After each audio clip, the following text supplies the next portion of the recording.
Italian-style pigs in a blanket, wrapped in semolina dough, served with holiday mostarda.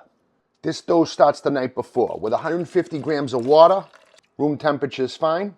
And although this bread is mostly made with coarse semolina flour, we're going to make the pre-ferment with 150 grams of bread flour. A pinch of yeast, a good mix.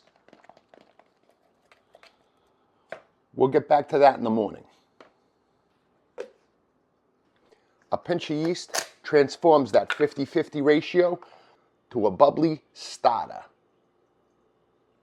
260 grams of warm water, a teaspoon of yeast,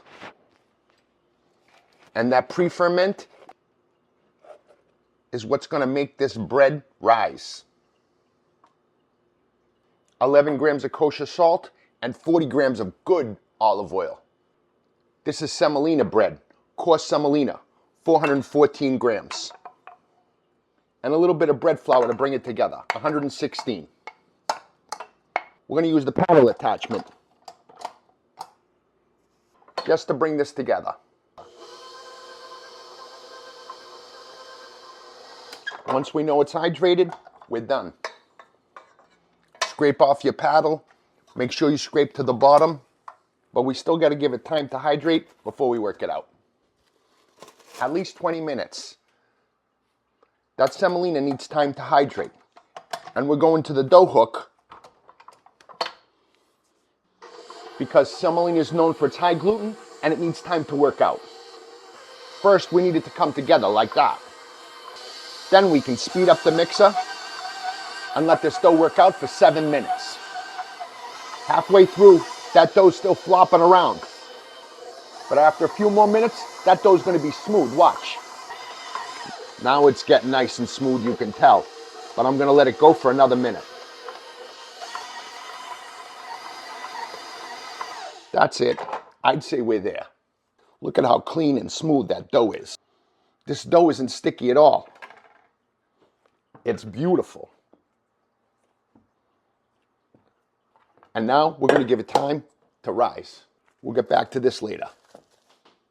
These delicious bites are going to need a condiment. That we're starting with shallots. Onions are fine, shallots are better. We need these to sweat.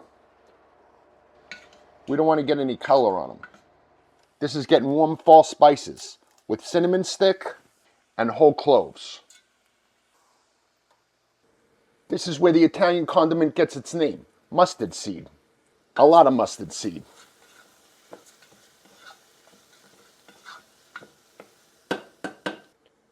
This is the fall version with apples and dried cranberries. Mostardas always have fruit and mustard seed. White wine, red wine vinegar, sugar, and salt. For extra mustard flavor, a little of the OG, Grey Poupon. That's going to need to cook for a while. We want this to break down and become like a syrup. That dough's doubled in size. And we got to cut it into 8 pieces. About 138 grams a piece. Ball them up. We need these all the same size before we start working. Like I always say, semolina is my favorite dough to work with because it isn't sticky. You don't need any extra flour or any water. But you do want to keep them under a damp towel as you work. Fall fruit mostarda. Sweet, tangy, mustardy. That'd be great on roast pork. You don't want one of those skinny roller dime dogs for this. You want a thick, proper hot dog.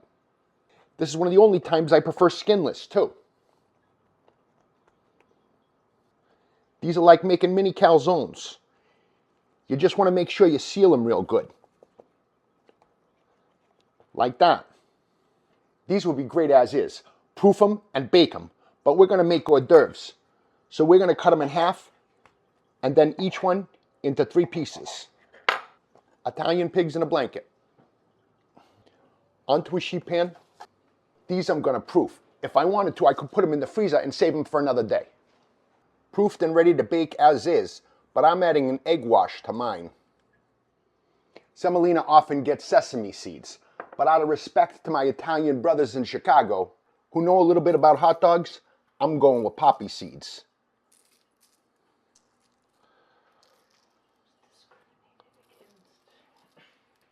Into a 400-degree oven. 20 minutes. Those frozen things at Costco. Make these. You know what that needs? A beer. Oh, yeah. Yeah. That's the pig in the blanket you want. A little piece of hot dog and a little bagel bite almost. That's fucking delicious. Way better. That sauce is amazing. What do you call it? That mostarda. It's like holiday zing. I mean, that could go for the football game or the holiday party. That just screams fall. These aren't that frozen bullshit at Costco. These are elevated hors d'oeuvres. That's a pig in the blanket you want.